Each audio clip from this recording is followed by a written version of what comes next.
अस्सलामुअलैकुम my social media family. उम्मीद करती हूँ कि आप सब लोग हिफ्ज़-ओ-अमान से होंगे, खुशबाश होंगे। तो जनाब, आज का वीडियो बहुत ही ख़तरनाक होने जा रहा है और अगर रन डाउन की बात कर लें तो मैं आपको सिर्फ इतना बता दूं कि अलीमा खान और बुशरा बीबी का शदीद झगड़ा हुआ है, गालम गलोच हुई है, एक दूसरे को क्या कुछ कहा है वो तो मैं आपको बताऊंगी। लेकिन दूसरी तरफ फैज़ हमीद ने 6 बंदे और पकड़वा दिए हैं और फैज़ हमीद के साथ इमरान खान की सहूलतकारी का सबूत भी मंजर आम पर आ गया है। खान साहब की जेल के अंदर तबीयत इतनी शदीद खराब हो गई है कि वो सहाफ़ियों की बातों का जवाब भी नहीं दे पा रहे, उनके पसीने खुश्क नहीं हो रहे, उनके साथ क्या मामला पेश आ रहे हैं उसके बारे में भी बात करेंगे। तोशा खाना का नया केस खान साहब के खिलाफ और बुशरा बीबी के खिलाफ खुल गया है, उसके ऊपर भी हम बात करेंगे। उसके अलावा और भी बहुत सारी खबरें हैं जो आज के वीडियो में आपके साथ शेयर करनी है। और खान साहब को मार देने का फैसला हो गया है, खान साहब को एलिमिनेट करने का फैसला हो गया है। ये क्या कहानी है, ये क्या मामला है जिसकी वजह से खान साहब इतने परेशान दिखाई दे रहे हैं और सुनाई दे रहे हैं, इसके बारे में भी बात करेंगे। तो चलिए जनाब, शुरू करते हैं पहली खबर से। तो इस वक्त जो सबसे पहली खबर मैं आपके साथ शेयर करने जा रही हूं, जैसा कि आप लोगों ने पढ़ भी लिया होगा कि इमरान खान को ख़त्म करने के लिए, इमरान खान को मार देने का और इमरान खान को एलिमिनेट करने का फैसला कर लिया गया है। और ये मैं नहीं कह रही, ये कोई और नहीं कह रहा, बल्कि और कौन कह रहा है, अलीमा खान कह रही हैं। और अलीमा खान ये दावा कर रही हैं कि फौज के अंदर से हमें ये खबर मिली है। मतलब उनका कहने का ये है कि इससे पहले जो हमारे आर्मी चीफ हैं वो फौज के अंदर से बहुत सारे लोगों का ऑलरेडी कोर्ट मार्शल कर चुके हैं। बहुत सारे ऐसे हैं जिनको उनकी नौकरियों से बर्खास्त किया जा चुका है, बहुत सारे ऐसे हैं जो कि 9 मई के सहूलतकार थे। तो इसका मतलब यह है कि जो अलीमा खान हैं वो दो बातें कंफर्म कर रही हैं। नंबर एक ये कि वो ये कह रही हैं कि इमरान खान को मार दिया जाएगा। नंबर दो, वो ये कह रही हैं कि फौज के अंदर अब भी उनके सहूलतकार मौजूद हैं जो उनको खबरें दे रहे हैं। तो मेरी इल्तजा है इस वक्त आसिम मुनीर साहब से कि इस चीज़ का नोटिस लिया जाए, ये कोई छोटी बात नहीं है। और अलीमा खान ये कोई आज से नहीं कह रही। इनका ट्विटर के ऊपर ना एक स्पेस चल रही थी जहां पर बाकायदा तौर पे पीटीआई के जो फॉलोअर्स थे वो इस बयान की वजह से इतने परेशान थे कि जब उन्होंने उस स्पेस के अंदर आके कहा कि अलीमा खान कह रही हैं कि खान साहब को मार दिया जाएगा और उनके कत्ल के जो जिम्मेदार हैं वो आसिम मुनीर साहब होंगे, ये कौन कह रहा है, ये अलीमा खान कह रही हैं बाकायदा तौर पे अपने वीडियोस जो वो जारी कर रही हैं। तो मैं चाहती हूं कि मैं सबूत के तौर पे आपको यहां पे अलीमा खान के बयानात सुनवाऊं। तो उस स्पेस के अंदर जब वो जो यूथियाज हैं, जब वो पूछते हैं कि अलीमा खान जो है वो ये बातें कर रही हैं, तो उन उन लोगों को झाड़ पिला दी गई, उन लोगों को चुप करवा दिया गया, उन लोगों को कहा गया कि अलीमा खान ने तो ऐसी कोई बात ही नहीं की। जबकि अलीमा खान ने ना सिर्फ ऐसी बात की है बल्कि उन्होंने डायरेक्ट इमरान खान को एलिमिनेट करने का इल्ज़ाम जो है वो आसिम मुनीर साहब के ऊपर लगा दिया है। अब मैं चाहती हूँ कि आप ज़रा सुनिए कि अलीमा खान क्या फरमा रही हैं। मैंने आपको बता दिया, उन्होंने आगे से कहा ज़िंदगी मौत अल्लाह के हाथ में, लेकिन अगर कुछ होगा तो जनरल आसिम मुनीर वाहिद इंसान है जो 100% इसकी जिम्मेदारी उस पर जाती है। याद रखें, या आप इसको इंफॉर्मेशन कहें या डिसइंफॉर्मेशन कहें, या आई अंदर से है कि फैसला हो गया कि इमरान खान को एलिमिनेट करना है, ये लफ्ज़ इस्तेमाल किया गया है।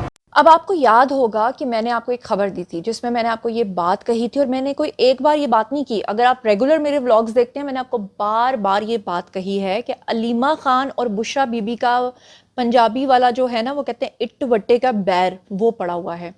आपको याद होगा कि जिस वक्त अभी बुशरा बीबी जो है वो अरेस्ट नहीं हुई थी, तो बुशरा बीबी की जब जब अदालत के अंदर पेशी होती थी तब तब वहां पर उनकी पेशी के दौरान कुछ लोग जो हैं वो बैनर्स और प्लेकार्ड्स लेकर बाहर खड़े होते थे। और बुशरा बीबी बाकायदा तौर पे इसका इल्ज़ाम किसके ऊपर लगाती थी, वो लगाती थी अलीमा खान के ऊपर। इसके अलावा अलीमा खान को बुशरा बीबी से ये प्रॉब्लम थी कि वो ये समझती थी, जो अलीमा खान है, कि बुशरा बीबी जो हैं वो आउटसाइडर हैं और वो अपने जो बच्चे हैं, अपने जो बेटे हैं, उनको सियासत में आगे लेकर आना चाहती हैं। जबकि जमाइमा को बुशरा बीबी से ये तकलीफ थी कि जब से उनकी शादी जो है इमरान खान की वो बुशरा बीबी के साथ हुई थी, तब से उन्होंने इमरान खान के ऊपर ये पाबंदी लगा दी थी बतौर मुर्शिद होने के कि आपने अपने बेटों से भी बात नहीं करनी। इसलिए खान साहब जो हैं वो बुशरा बीबी से शादी के बाद एक मरतबा भी लंदन नहीं गए। जबकि तीसरी तरफ अलीमा खान को ये तकलीफ थी कि वो हसन न्याजी और अपने जो लोग हैं उनको आगे लाना चाहती थी सियासत में, जबकि उनको इस बात का प्रॉब्लम था कि बुशरा बीबी जो हैं वो पूरी तरह से इन्फ्लुएंस कर रही हैं, किस तरह से, इमरान खान के ऊपर। अलीमा खान को एक और भी तकलीफ थी बुशरा बीबी से, वो ये थी कि रेहाम खान की तलाक करवाने में इन लोगों का सबका एक नैरेटिव बनाने में किरदार था। बेशक बुशरा बीबी का भी इसमें किरदार था, लेकिन उस वक्त ये इल्ज़ाम धरा जाता था कि जो रेहाम खान है वो इमरान खान की पार्टी के ऊपर कब्जा करना चाहती हैं, क्योंकि वो खुद आगे होकर पेश पेश रहती थी। जबकि बुशरा बीबी ने बड़ी चालाकी के साथ पर्दे में रहकर, सामने ना आकर पूरी पार्टी को कंट्रोल किया हुआ था। आपने उनकी ऑडियोज तो ऑलरेडी सुन ली हैं जो लीक हुई हैं। उनकी मर्जी के बगैर कुछ भी नहीं होता था। अब जनाब, जो बुशरा बीबी हैं और जो अलीमा खान है, ये जहां पर भी एक दूसरे को देख लेती हैं, जहां पर भी एक दूसरे को, आपने कभी मुर्गों की आपस में लड़ाई होते देखी है? बिल्कुल वो जो मुर्गे आपस में लड़ते हैं ना, बिल्कुल उस तरीके से ये दोनों लड़ाई झगड़ा करती हैं। इस वक्त स्क्रीन के ऊपर आपको अखबार का एक तराशा नजर आ रहा है, और ये मैं आपको बता देती हूँ कि ये खबर जो है ये फिर से एक मरतबा सामने आई है इस तरह से कि अलीमा खान और बुशरा बीबी का झगड़ा हुआ और क्या क्या बातें इन्होंने एक दूसरे को की हैं, मैं आपको पढ़ के सुनाती हूँ। अलीमा खान ने बुशरा बीबी से कहा कि मेरे भाई को अगर सजा हुई तो तुम्हें हम नहीं छोड़ेंगे। फिर उसके बाद बुशरा बीबी ने आगे से जवाब दिया कि बनी गाला मेरा हक महर है, इकरामुल्लाह नियाजी की जायदाद नहीं। इस पे अलीमा खान ने जवाब दिया और कहा कि पार्टी में तुम्हारे ग्रुप की वजह से मसाइल का सामना करना पड़ रहा है। इस पे बुशरा बीबी ने जवाब दिया और कहा कि मेरे ग्रुप के लोगों ने कुर्बानियां दी हैं, पैसे चोरी करके अमेरिका नहीं भेजे। ये ताना दिया उन्होंने किसको? अलीमा खान को, कि तुम्हारी तरह तुम्हारे साथ जो ग्रुप में लोग शामिल हैं वो पैसा मनी लॉन्ड्रिंग के थ्रू इधर उधर लेके जा रहे हैं। इस पे अलीमा खान ने तंज करते हुए कहा कि गोगी ने पंजाब को लूटा है, इसका जवाब तुम दोगी। और आपको मैंने परसों के व्लॉग में ऑलरेडी ये खबर दे दी है कि बुशरा बीबी हर सूरत हर कीमत पर फरा गोगी को बचाना चाहती हैं, क्योंकि जैसे हर जिन की जान एक तोते में होती है, इसी तरह बुशरा बीबी और इमरान खान की जान इस वक्त फरा गोगी के अंदर अटकी हुई है। इमरान खान की हालत इतनी ज्यादा जेल के अंदर गैर हुई हुई है कि जो वो सहाफियों को आए रोज धमकियां देते थे, जो आए रोज वो बातें करते थे, अब उनका गला खुश्क है, बात करते हुए उनके पसीने छूट रहे होते हैं। और फैज हमीद के गिरफ्तार होने के बाद इमरान खान को अपना खुलता हुआ कच्चा छट्टा जो है वो जब से सुनाई और दिखाई दे रहा है फ्यूचर में, तो खान साहब से सहाफियों के सवालों के जवाब भी नहीं दिए जा रहे। अब आप कहेंगे कि जुनैरा ये तो तुम खुद से बात कर रही हो, तो इसका भी सबूत आपको देती हूँ। एक सहाफी जो खुद अडयाला जेल में मिले हैं खान साहब को, उन्होंने अपनी जबानी जो टेलीविजन स्क्रीन के ऊपर भी आकर बताया है, क्या बताया है सुन लीजिए उन्हीं की जबानी। जेल में आज इमरान खान का सहाफियों के साथ तवील सेशन हुआ है। उसके दौरान उनको पसीने भी आते रहे और गला भी खुश्क होता रहा। गालबन उनकी तबीयत भी आज ठीक नहीं थी, और समात से कबल वो जज साहब से भी बड़े अग्रेसिव थे कि मेरे वकला को आने नहीं दिया जा रहा, मेरी फैमिली को रोका जा रहा है, मुलाकातों में रुकावटें पैदा की जा रही है। अच्छा, जो उन्होंने आज गुफ्तगू की है उसमें उन्होंने कहा कि मैं मुतालबा करता हूँ कि जनरल फैज़ का जो मामला है इस पर ओपन ट्रायल किया जाए, और फैज़ हमीद का जो मामला है ये फ़ौज का इंटरनल मामला नहीं है बल्कि ये लोकल मामला है।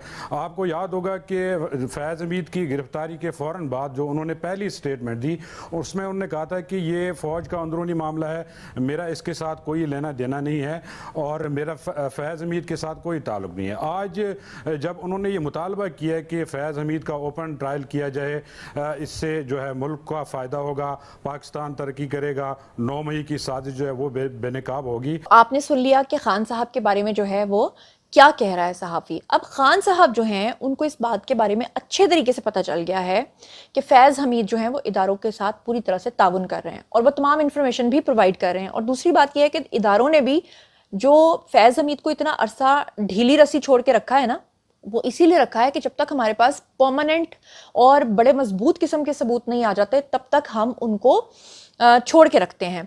अब जो फैज़ हमीद को उनके सबूत दिखाए जा रहे हैं उस पर वो उसको डिनाई नहीं कर सकते, क्योंकि हर चीज़ का सबूत ऑलरेडी इदारों के पास मौजूद है। और फैज़ हमीद खुद भी एक इदारे के हेड रह चुके हैं, तो उनको पता है कि अगर मैं ताउन नहीं करूंगा तो मेरे साथ क्या सलूक किया जाएगा और क्या हो सकता है। अब इसके ऊपर खान साहब की सांस तो सूखी हुई है, लेकिन जब सहाफ़ी उनसे सवाल पूछते हैं तो खान साहब ये कह देते हैं कि मेरा तो कोई राब्ता ही नहीं था फैज़ हमीद के साथ, मेरा राब्ता तो उस वक्त तक था जब तक वो DGIS थे। अब खान साहब का ये एक बयान आपको स्क्रीन पे नजर आ रहा है। खान साहब कहते हैं कि जब कोई आर्मी जनरल रिटायर हो जाता है तो वो हीरो से जीरो बन जाता है। ये अहमक लोग हैं, इन्हें यह भी नहीं पता कि फैज़ हमीद रिटायरमेंट के बाद मुझे क्या फायदा पहुंचा सकता था। एक तरफ खान साहब जो हैं वो इस बात को डिनाई कर रहे हैं कि फैज़ हमीद के साथ उनका कोई राब्ता नहीं था, दूसरी तरफ उनको पसीने इस तरह से आ रहे हैं कि वो सहाफियों के सवालों के जवाब तक देने से कासिर हैं, और तीसरी तरफ जो जेल सुपरिटेंडेंट पकड़ा गया था उसने आगे से 6 बंदे और पकड़वा दिए हैं। अब वो 6 बंदे भी ये बात कर रहे हैं कि फैज़ हमीद हमारे थ्रू इमरान खान से जेल के अंदर राब्ता करते थे। अब वो जो 6 बंदे पकड़े गए हैं उसके बाद खान साहब को बाकायदा तौर पे जेल के अंदर लेक्सेटिव की भी जरूरत नहीं पड़ी, लेक्सेटिव उनका नेचुरल बन गया है। वो जो खान साहब की आउटगोइंग बंद हो गई थी ना कि उनको बाथरूम नहीं आ रहा था, अब खान साहब का बाथरूम रुक नहीं रहा है क्योंकि वो जो 6 बंदे हैं उन्होंने वो फोन भी बरामद करवा दिया है जिसके थ्रू खान साहब जो हैं वो राब्ता कर रहे थे। किसके साथ? फैज हमीद के साथ। जी, एक मरतबा फिर सुन लीजिए कि वो फोन भी पकड़ा गया है जिसके थ्रू खान साहब फैज हमीद के साथ राब्ता करते थे। अब खान साहब की घबराहट का और तकलीफ का ये आलम है कि इस वक्त स्क्रीन के ऊपर आपको जियो का एक नजर आ रहा है।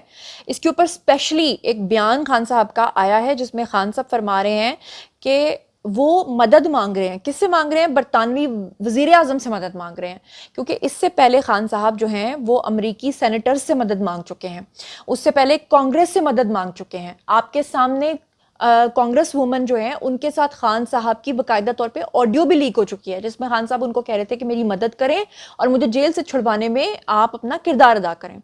खान साहब ने इसी वजह से कि अमेरिका उनकी मदद करवाए, खान साहब ने शौकत खानम के सारे फंड्स जो हैं वो फूंक दिए थे वहां पर, कहां पर? अमेरिका के अंदर लॉबिंग फर्म्स हायर करने में, सिर्फ इसलिए कि उनको इस बात की उम्मीद थी कि जुल्फी बुखारी उनके लिए सहूलतकारी पैदा करवाएगा। और उसके नतीजे में आपने देखा कि अमरीकी कांग्रेस जो है उन्होंने करारदाद भी मंजूर कर ली खान साहब के लिए। आपने देखा कि अक़वाम मुत्तहिदा के अंदर इसराइल पाकिस्तान के 75 साल तारीख में पहली बार खान साहब के हक में बोला और खान साहब को छुड़वाने की बात की।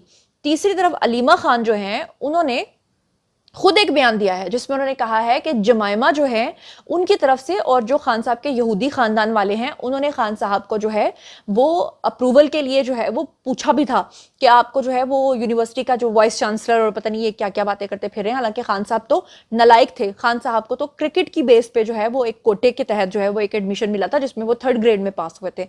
तो क्या कहा अलीमा खान ने, वो बयान भी सुन लीजिए। उन्होंने उनको मुंतखब किया, उन्होंने इनका नाम नॉमिनेट किया। नॉमिनेशन के बाद उन्होंने वहाँ से पूछवाया कि आया हम इनके नाम नॉमिनेट किया हुआ है तो अगर खान साहब अग्री करते हैं तो वो कागज़ साइन कर देंगे। तो खान साहब ने कहा कर लो, बस इतना ही है। एक और खबर आपको ये दे दूं कि पंजाब के अंदर दफ़ा 144 जो है वो नाफिज हुई और धरने और एहतजाज जो है उसके ऊपर पाबंदी लगा दी गई है। हुकूमत पंजाब ने पूरे सूबे के अंदर जलसे, जुलूस, रैलीज और धरने जो एहतजाज हैं उनके ऊपर पाबंदी लगा दी है और 3 दिन के लिए जो दफ़ा 144 है वो नाफिज रहेगी और इसका नोटिफिकेशन भी जारी हो गया है। नोटिफिकेशन के मुताबिक पाबंदी का इतलाक जुमेरात से लेकर 22 अगस्त के दरमियान हफ्ते तक, यानी 22 से 24 तारीख तक, यानी 24 अगस्त तक जो है वो इसका इतलाक होगा। नोटिफिकेशन में ये कहा गया है कि अमन व अमान के क़याम, इंसानी जानों और अमलाक के तहफ़्फ़ुज़ के लिए इसको जो है वह नाफिज किया गया है और अगर किसी ने इसकी वायलेशन की तो फिर उसके साथ भी वही होगा जो होता आ रहा है। आपको क्या लगता है कि हुकूमत इतनी आसानी के साथ ये सब कुछ कर रही है? नहीं, क्योंकि अब हमारे जो आर्मी चीफ का एक खिताब भी आ गया, वो भी आपने सुन लिया होगा। उन्होंने साफ तौर पर कह दिया है कि हमने किसी सूरत भी अब इस तरह की चीज़ों को सपोर्ट नहीं करना कि कोई भी कहीं से उठे, मुंह उठा के उठे और आके जो हुकूमत है उसको गिराने के लिए साजिश करे और वहां पर धरने देकर बैठ जाए और उसकी बात मान ली जाए। ऐसा अब नहीं होगा। तीसरी तरफ बुशरा बीबी और इमरान खान को जो तोशा खाना में सहूलतकारी हुई थी या जो उनको रिलीफ मिला था, अब उनके ऊपर एक नया तोशा खाना का रेफरेंस जो है वो बन गया। एक तरफ बुशरा बीबी परेशान है, दूसरी तरफ वो अलीमा आंटी से लड़ाई कर रही हैं, तीसरी तरफ खान साहब का हलक खुश्क हो रहा है, चौथी तरफ फैज हमीद लोगों को पकड़वाए जा रहे हैं, तोशा खाना का नया रेफरेंस बन गया है, मामलात ख़राब से ख़राब तर होते जा रहे हैं। अलीमा खान को जो है इमरान खान की मौत की फिक्र पड़ी हुई है कि उसके बाद उनकी जायदाद का वारिस कौन होगा। और यूथ ये एज यूजुअल स्क्रीन के ऊपर आपको नाचते हुए दिखाई दे रहे होंगे। वो बेचारे अपने टिकटॉक्स बनाने में मसरूफ़ हैं और उनको कोई लेना देना नहीं है। उनको सिर्फ इस बात पे पता है कि हमने पीटीआई का झंडा लेके नाचना कैसे है। तो नचल आलियां दे पुत्र जड़े ने ना वो कभी भी जंगा नहीं जीतते, ये बात मैं जानती हूँ। आप क्या जानते हैं ये ज़रूर बताइएगा। ये था जनाब आज का वीडियो। बारी है जी आप लोगों की, आई कमेंट सेक्शन में और शेयर कीजिए कि आप इन तमाम खबरों के बारे में क्या सोचते समझते हैं। जो कुछ भी आप सोचते समझते हैं शेयर कीजिए, पर्सनली जवाब दूंगी। मजीद खबरें, व्लॉग्स, इंटरव्यूज़ और साथ ही तस्वीरें जानने के लिए मेरे साथ कनेक्टेड रहना हरगिज़ मत भूलिएगा। चैनल को सब्सक्राइब कर लीजिएगा। अपना बहुत ख्याल रखिएगा। अल्लाह ने के बाद।